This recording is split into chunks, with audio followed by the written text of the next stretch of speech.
Hi, welcome back to another episode of Time with Gabby. With me here is Miss David Girl, KARLY KLIMAX, and the Latin brat doll, Venus. Hey. Yes, hi y'all. How's it going? Oh my god, it's so good. It's beautiful outside. It's a gorgeous day. We're here. Happy to be here. So what got you into drag then?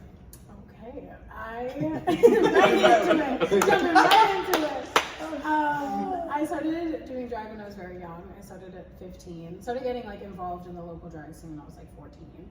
And yeah, it really was a mix of everything that I loved. I grew up doing theater, so performing and music and makeup and fashion and that kind of nightlife culture really, really spoke to me.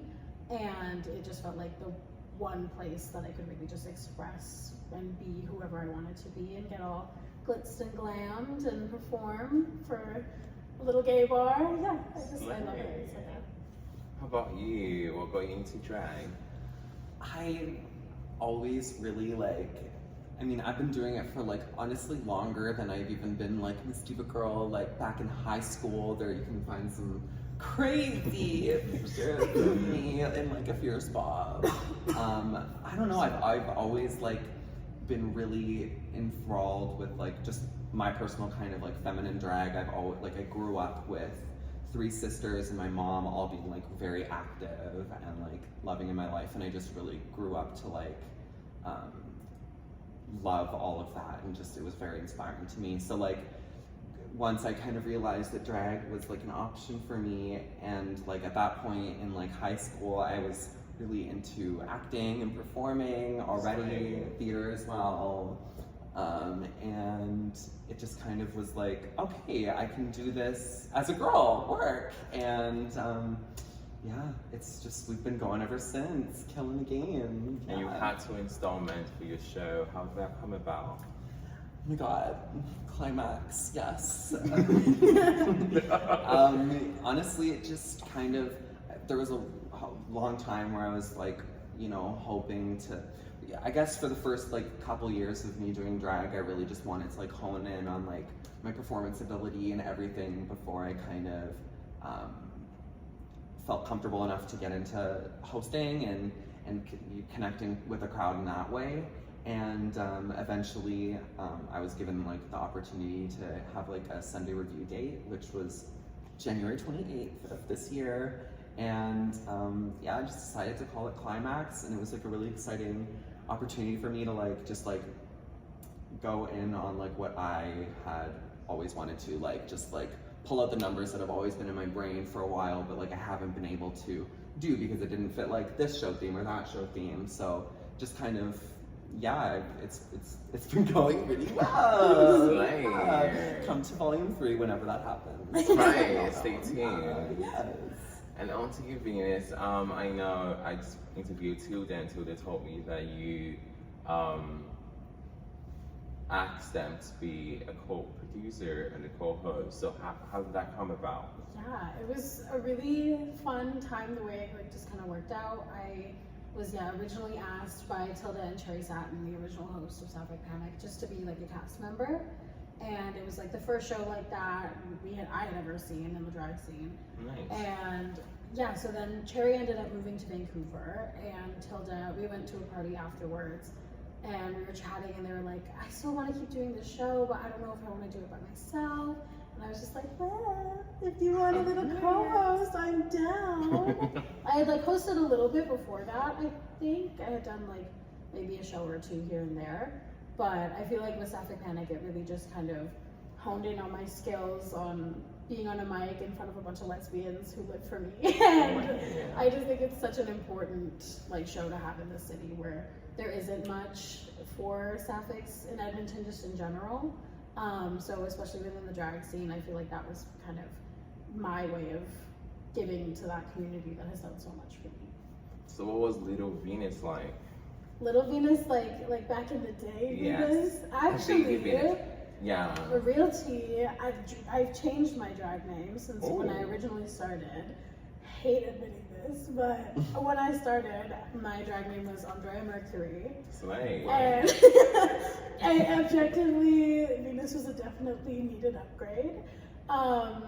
But back in the day, I actually started more so with club kid looks. My drag mom, Imani, she really got me into just the whole club kid aesthetic and doing different things with makeup. I've always loved experimenting with makeup, so I was doing a lot more painting my face different colors and doing all that kind of fun stuff. But I feel like the spirit of my performance has stayed pretty similar. Definitely evolved and gotten better as time has gone on, but yeah, I used to thought and bop back in the day. So how did you get your drag name?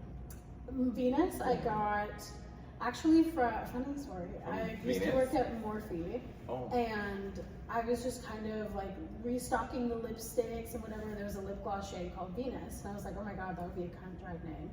And then I was like, wait a second, it would be a really cunt drag name. A plus name. Yeah, just one name, one name diva.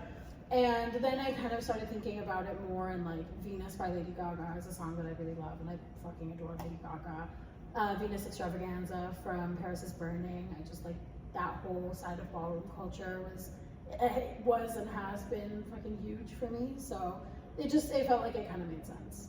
How about you, Karly? What was baby Karly like?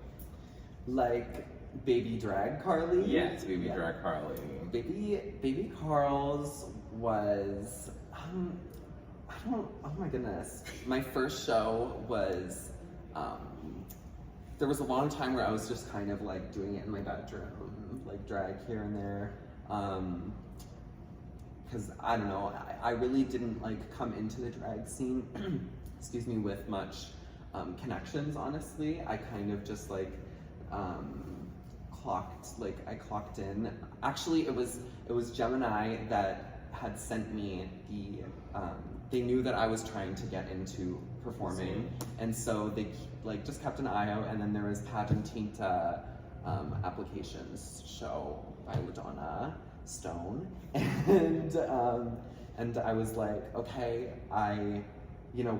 what better way to debut in drag than to enter a competition. And this was the Super Drags installment, and I clocked in. I clocked.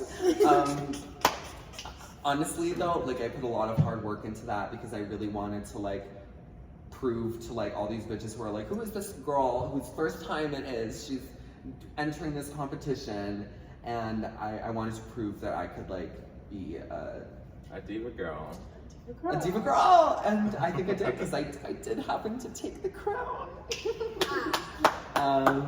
But yeah, no, and like, so yeah, I've always been like really driven. I've always just like loved to dance, and like my passion is performing, being on stage, and like connecting with the crowd, connecting with the audience, and trying to make them feel a little special and like maybe a little fierce. So yeah. So one thing I noticed we both have in common is family ties, sort of. Okay, you want to talk about your family, like your coming out stories and everything, if there was any? Yeah, I have a huge, like disgustingly huge Latin family, and we're all pretty tight knit. But the queer thing was kind of a gag to them. More so, like my dad's side, they're a lot more religious than my mom's side is, but they don't know about the drag. A lot of them don't know about the drag. Some of them do. The cool aunties, they be out here. They be coming to shows sometimes. But yeah, my parents just view drag, I think, like stripping. And for religious conservative parents to think of their kid on stage collecting tips and little clothes. Gotta make a living, honey. Gotta make a living. Like, they just don't get it. And so I just kind of decided that, you know what?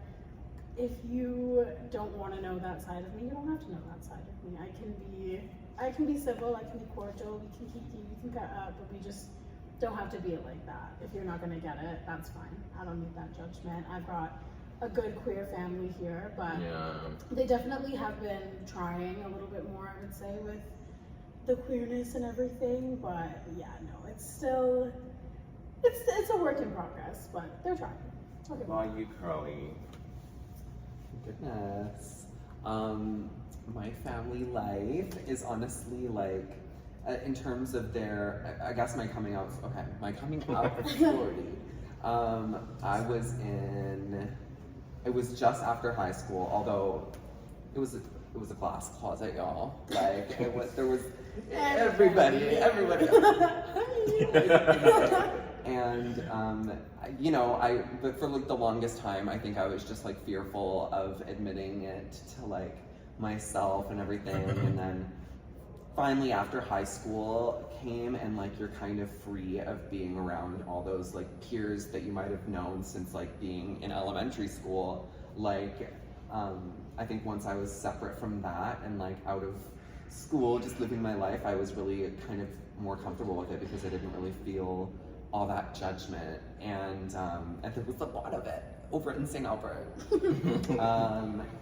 And so yeah, but like in terms of like, I was lucky to always just have like at least a mom who was always very like open with me, comfortable with whoever I would become. She always like taught me that was okay. Other side of the family, you know, there's certain people, yeah, I wonder who I'm talking about. But like, yeah, no, my mom and my sisters are all like huge supporters and like my best friends, and so I'm really lucky to have been like accepted, and they really kind of appreciate what I'm doing. So yeah, it's been gorgeous. What would you say is your best performance to date? Like I said, I think it's the 3 words of song. You and me.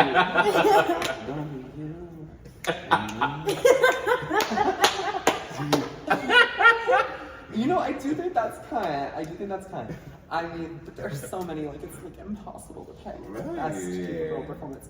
That is a cunty one, and it's also probably featuring my like favorite outfit that I have in drag, which was made by Zyrol. And yeah, and but I would say like my favorite, I really love, honestly, both of my numbers from Halfway to Halloween, a show that Amelia does. Yes. Yeah. I have a lot of console ones. I know the one with the sergeant. The nurse number, that might be my fave. Yeah. It's like my favorite to watch back. It's my favorite to perform. And I think it's just because like I'm so in character, and it allows me to just like literally like go crazy. That is where the Karly crazy eye was kind of born. Oh. And it's been here ever since. And yeah, I really love that number. Turn Me On is another kind of community fave. You just have to pick one, honey. Get her! Humble her! Not so much! I will say Relax, my nurse number, is my favorite. Yeah. How about your least favorite? Oh. The one you think about, you're like, please delete it. Like, I don't want to see this ever. Okay. There is a video on Dragging Our Heels that I like refuse to watch because I'm fearful of that. I don't know if it was really that bad, but it was a smidge messy. Most of the community, unfortunately, was there for it. This was at Stilettos. What year would it have been? 2022? Yeah. The one with the blue dress? The blue dress. I think it was amazing. I sat front row for that.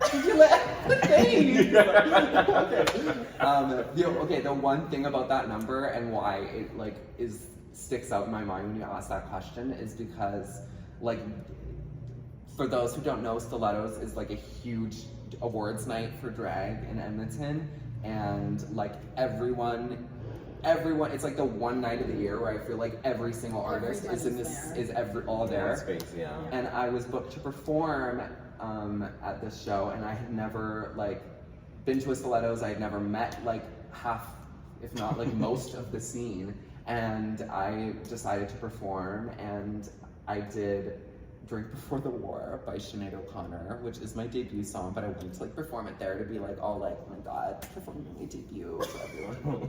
Very main character, you know. And my wig fell off in a ballad.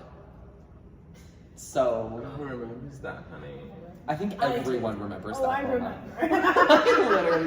I especially remember that. But you know what? and I've lost a wig only once more since then, and it was also a ballad, Love on the Brain. Are you showing? Yeah, at KLIMAX, lost my wig there too. It's only ever when I'm doing a ballad. I can like Stop the ballad, honey. and it will not come off. But I can really park and bark, and I will somehow lose my wig. Yeah. So I'm gonna say that number, even though I don't think it's. I think I was really emoting. I was really feeling it. To me, it felt like part of the act because you were really into it. That's how I felt. Yeah, you know what? Honestly, I am so here for like a queen. Just like if the wig is gonna fall, just like rip it. I say rip it off. Don't like try to hold it into the spot. Like get into it, and the audience will get into it if you just kind of like if it's gonna come off. Let it fall. It's gonna come off. Let it happen, you know, and just make it a part of it. How about you, Venus? Okay, I think my favorite number I've ever done. It's a toss-up between two that really stand out for me. When I did It Girl at Sapphic Panic, there's a video, well, on Dragging Our Heels, I literally am standing there. The music has barely started, and I'm just standing there, and everybody is screaming. Going off. Yeah. I haven't even got on stage yet. Everyone is losing their minds. And that was, I think probably the first number that I did where I just showed real body. I didn't do my hip pads or anything like that, and I just had my ass out in this tiny little mini skirt, and it felt great. And then it's between that or Like Really Kind. It was a Vogue number that I did in this KLIMAX show, and it was like one of the first times that I really heavily incorporated like Vogue into my drag numbers, and it felt so good. It was so fun, like yeah. And then oh god, least favorite. I can't even say that it's my least favorite because I refuse to watch the video. I have not seen it, but I know damn well that I did not repost any of those videos that night. It was at the carnival in January. I don't remember. It was the one that Honey hosted, and it was the Night of the Living Art, and I tried to do like a little Vogue number, and it was, what was that? You showed me that song. Ista, I think? Yeah. It had like a Spanish beat. It was a cunt song. But Sorry, so sorry. I was just, I don't know, I think I had a lot going on at the time, and I was not able to give it what it needed to give. And it was rough. And to me, I don't know if it looked rough, but to me, I know it didn't feel great. So honey, I'm sorry that I delivered a not great number. We'll still have a chance. You have to give it a second chance. Yeah, I'll revive it. We'll bring her back. We'll do a little better this time. Yeah. And you both are literally in the ballroom, right? We're involved. We're involved in the scene. What got you into that, and why do you think it's important to have a ballroom community here in the city? Oh my god. For me personally, as much as I love drag and I love the drag community here, I never felt the same sense of unity between being in a scene that's primarily people of color and being in a scene versus primarily white.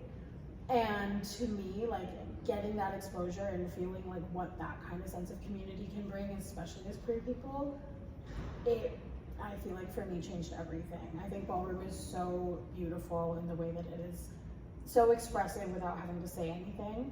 And it just really like, I don't know, it feels like home to me. Even though I'm still very, very new and like learning a lot about the ballroom scene, it just to me kind of feels like, okay, this is it. This is where I need to be. This is where I want to be. Like, yeah, it's so cool. I love it. I love its like origin and the history of it and learning all about it. I just think it's really important, especially for white folk to acknowledge, especially queer white folk, to like acknowledge where all of this comes from. All of the language that we use, all of the this, that, and whatever, like, that comes from Black and brown trans people from ballroom. So yeah, I love it. How about you, Miss Girl? Honestly, a lot of the same things that you were saying. Like, it really kind of like started as like, I was seeing a whole lot of you know, white bitches being me, no-ging down, no-ging down. And it's always been like a movement and just like a scene that has really like spoke to me. I find like ballroom is in like a sense like a language, kind of like, especially like the dancing elements and everything that are involved in that. It's just kind of it's always spoke to me, and I really wanted to make sure that like when I was getting into it, that like I was doing it respectfully and like actually learning how to do it well, and it just really like kept going from there. And for the longest time, like Javi, Venus and I were like literally just like, oh my god, like we need something here. I was like reaching out to people in Calgary trying to get them to come do workshops. Like there was a point where we really were like, oh my gosh, like we're gonna have to start this, because there's just nothing happening. And like there was a good year where I was keeping an eye out for like anything Vogue related to like learn, and there was nothing. And then like it was like as we were like starting to get like serious about the idea of like potentially trying to like start or throw that idea out there, that Amelia, Michelle Pearl, decided to like kickstart it, and out of nowhere it was literally like 0 to 100. Yeah. And it's almost like we manifested it or something. We really did. But yeah, no, it's just been incredible. Anyways. Oh my god. But yeah, no, it's just been incredible, and like I'm so glad that it's here for like everyone who it speaks to, because yeah, if y'all were at the first ever Edmonton ball, you would know how magic and electric it was. It was unbelievable. And so yeah, like Venus was saying, we're really kind of in the beginning stages of it, but so excited to see it continue to. It's brewing. Yeah, it's absolutely brewing, and there is definitely like a brewing group of people who are like, I think, really like loving and taking it seriously, and yeah, so happy about it. Check out Yeg Ballroom. Yeah, Yeg Ballroom. How did you get your drag name? Oh my goodness. Oh, okay. My drag name came, honestly, honestly, I was just like trying to think of something for like a hot minute. When I was really like getting into like, okay, I want to have a drag persona and everything, I remember being like, well, what the fuck am I gonna do? I didn't want it to be like anything too basic, too wild.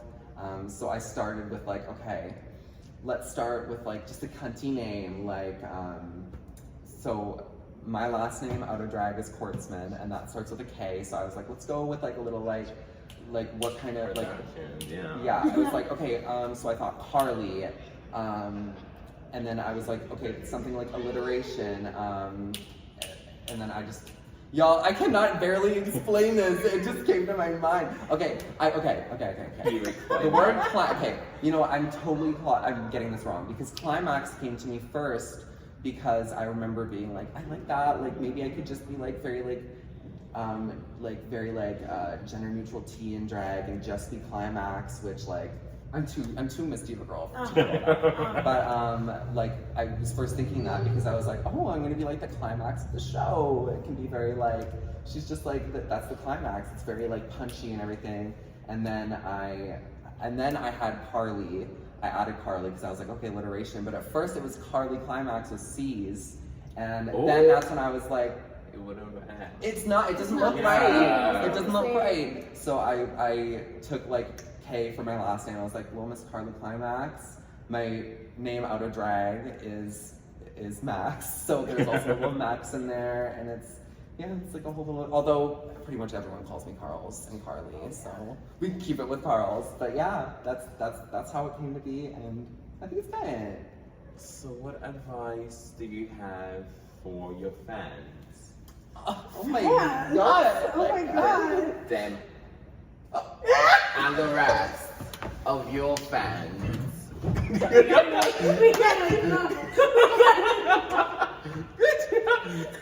Gabby! Oh my god. This is so messy. What advice do you have for your fans? Oh my god, I don't. Okay, in what context are we Like- talking? Starting drag? Are we talking Yeah, drag show whatever, etiquette? yeah, like starting drag, be good, support more locals, Okay. like whatever you advise to your fans. Advice to my.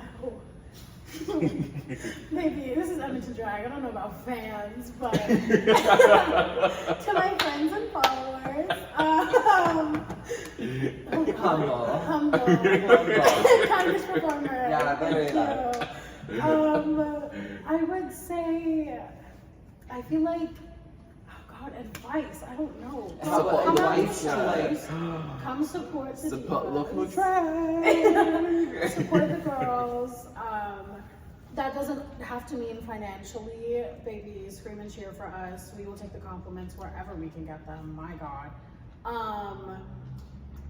If you're thinking of starting drag, I would say really find what makes you unique. Yeah. Anybody can put a wig and some makeup on and dance on stage, but not That's everybody. why everybody is.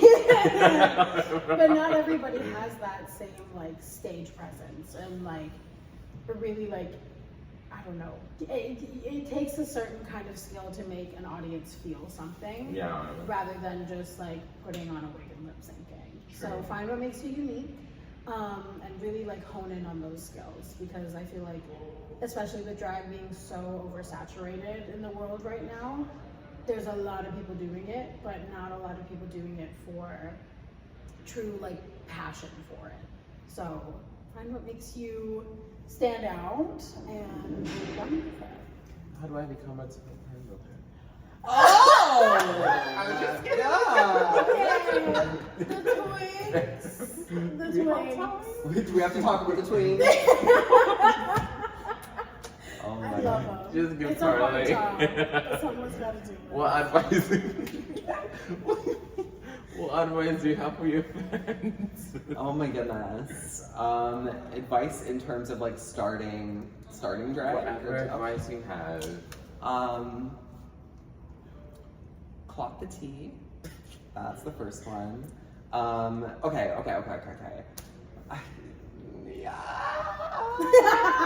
And that's a wrap, honey. Do you have anything you want to add again?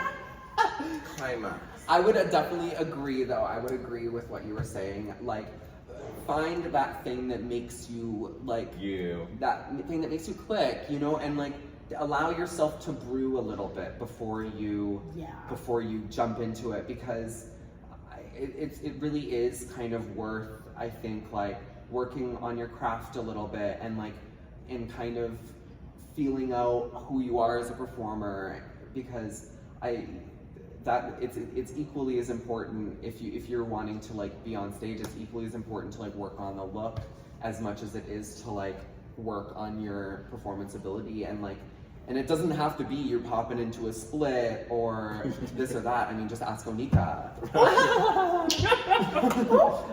But it Right. can, as long as you,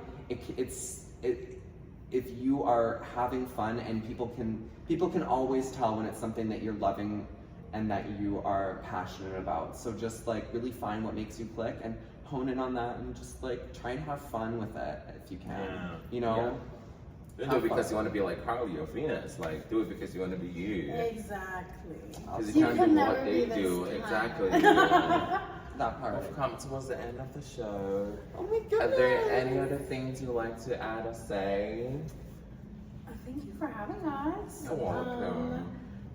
If y'all are looking for a show, Sapphic Panic is back July 12th at Evolution Wonder Lounge. We're back for All Stars. So You better get this posted fast. Next Friday. be there. It'll be fun. It'll be cute. It'll be kind. Yeah, find me on Instagram at venus.yug. How about you, honey? Oh my god, it's been lovely. I thank you all so much for tuning in. Thank you so much, Miss Gabby, for having us. I've been Miss Diva Girl. My Instagram is at KARLY, KARLY, Climax, KLIMAX. Again, that's at KARLY Climax, KLI. Wait, okay, it's fine. Y'all got it. Yeah, clock my tea and like come to a show and yeah. Say I don't have any like climax shows coming up, but there'll be a volume 3. So eventually, yeah. Thank you so much for your time, and thank you for watching. Have a good one. Oh my god, have the best